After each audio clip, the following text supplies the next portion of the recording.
Now, this game, the opening was pretty equal. They played a Catalan, normal Catalan. Everything fine. Not super exciting. And Anand's like, if you're going to make all these maneuvers, I'm going to play e5. Okay, so black equalized.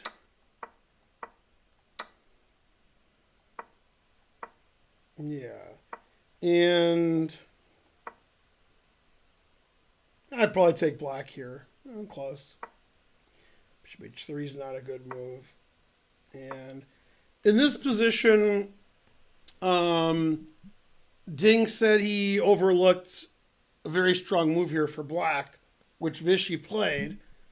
The only good move, actually. If black doesn't play this move, probably white's better, because white's pieces are all pretty good. Those are pretty good pieces. Yeah. But unfortunately, knight b6 is super annoying. The reason it's annoying is black wants to play knight c4. And in fact, the engine says after bishop takes c8, knight c4 is very strong. And that's something you could easily miss. And I'm guessing that's what Ding missed. He probably saw knight b6 was legal, but he just didn't care because this pawn is hanging and you trade bishops and it's all good.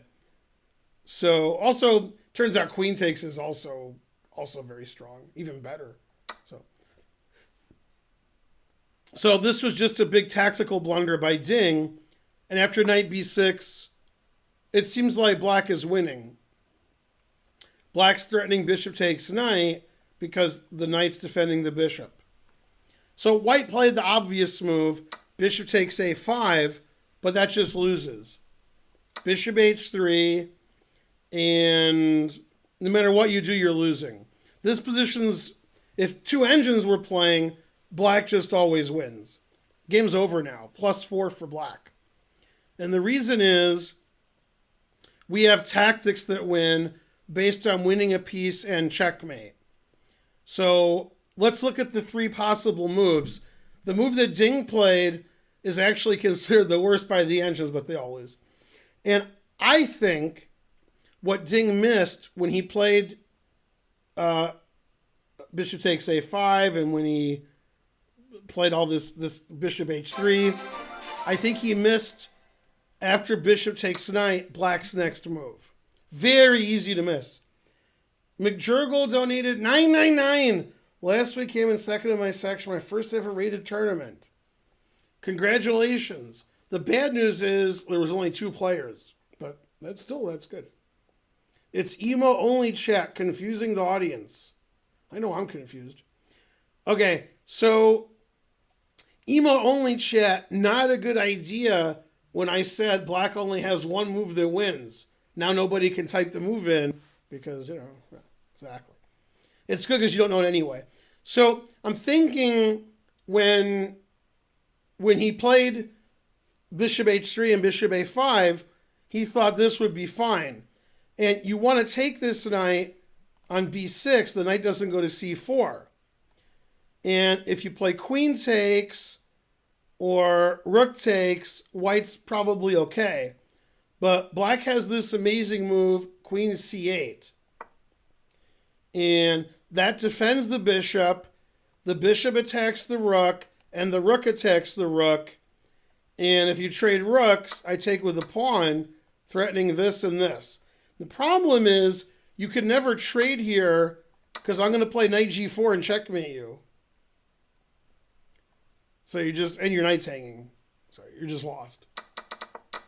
So after bishop h3, white is just completely lost. And when the game ended in a draw, many, many, many moves later, Anand was really unhappy. I thought he was going to kill everybody, and Karen thought he was going to cry. Because this is the 3rd game in a row where Anand was winning and did not win. Truth hurts. Didn't lose. And after knight h3, the same move wins, queen c8. It's just a standard double attack. Threatening this, threatening this. So knight b6 was a fantastic move from Vichy, totally underestimated by Ding. Yeah. Go, Karen.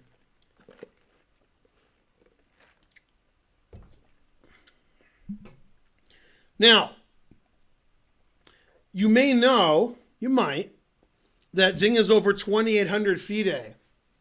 So even when you're dead lost, you didn't get to 2,800 FIDE by winning a lottery. You got to 2,800 FIDE by never losing. If every legal move your opponent has is mate in one, you still don't lose. That's how you get to 2,800 FIDE. And as you all know, a couple of years ago, Ding had a record. He played over 100 FIDE rated games without losing in a row. So even though this is dead lost, Ding fights on. And he defends his knight and just loses his rook on c1. Also, it's possible rook takes c1 is not the best move. It's possible knight c4 is better.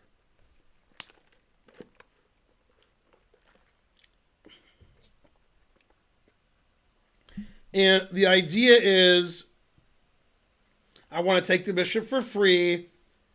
If the bishop goes this way, which loses the bishop, knight d2 is good, or taking the bishop. And if you go here, blocking your queen, knight g4, threatening knight e3 check is plus 1,000. If you put this on engine, my engine says plus 7 for black. This is just too strong.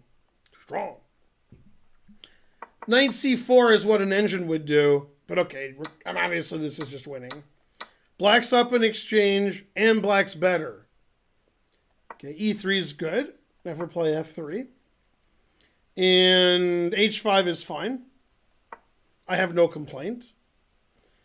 I mean, black's just coming to get him. He's attacking.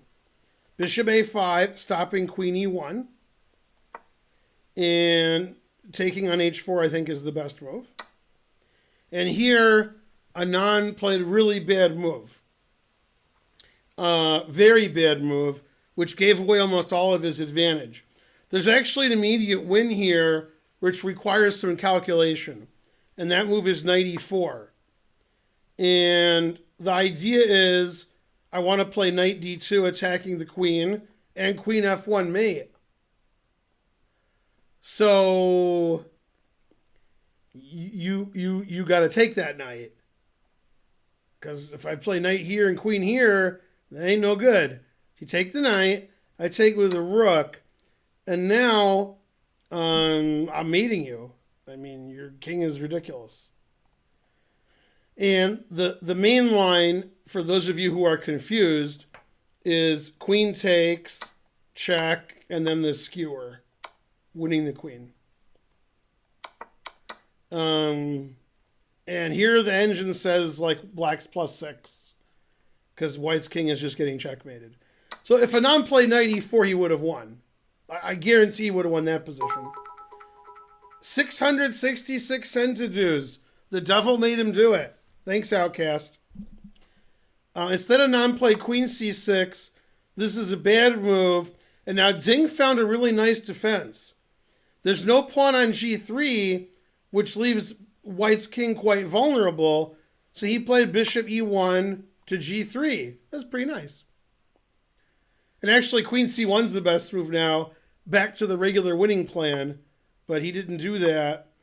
And I remember, because Karen and I were at the Singfield Cup, Vichy thought forever here.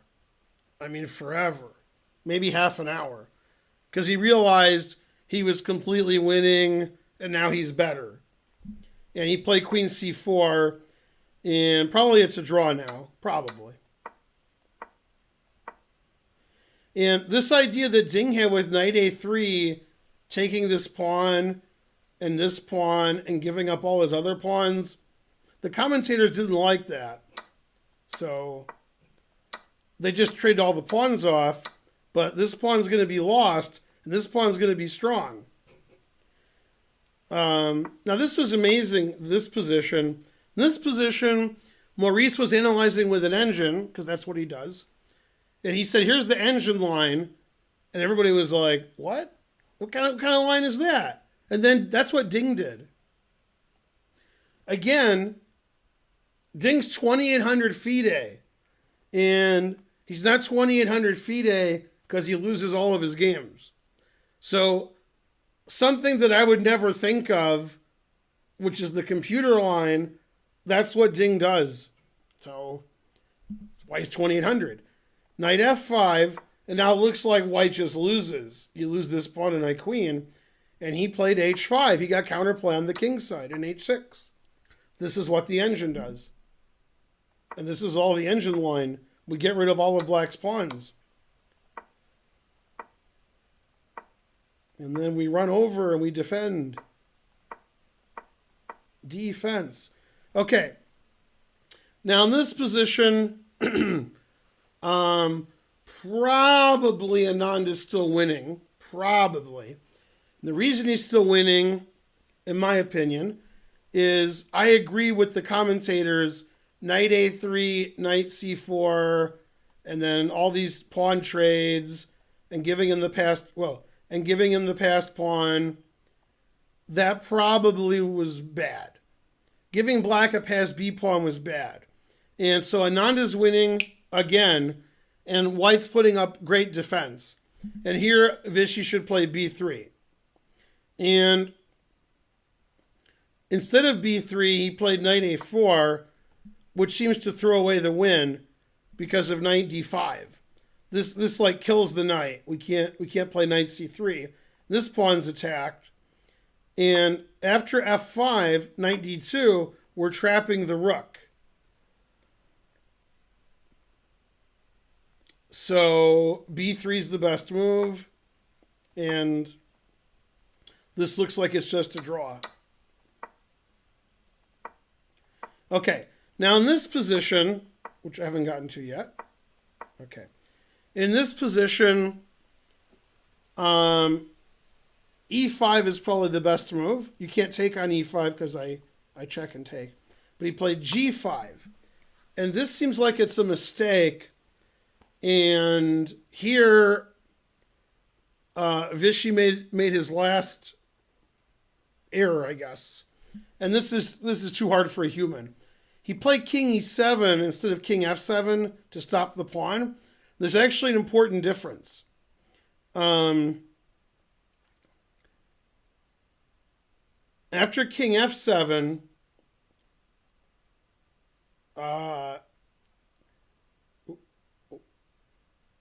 king e7 is allowing knight d5 check in a critical line, whereas king f7, there are no knight checks. So king f7 is actually a better winning attempt. This engine says it's still a draw, although that may not be correct. Might still be winning. Probably a draw still.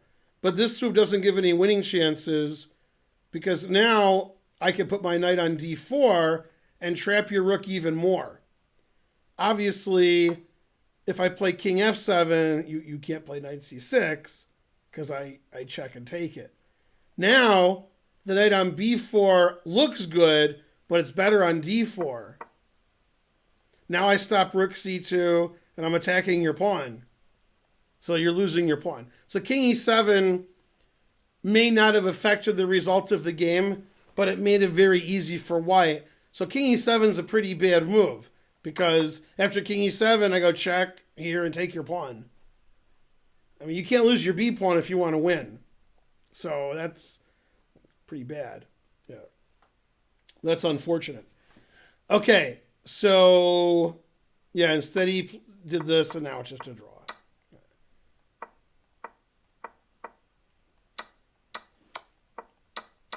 And they found the quickest way to draw.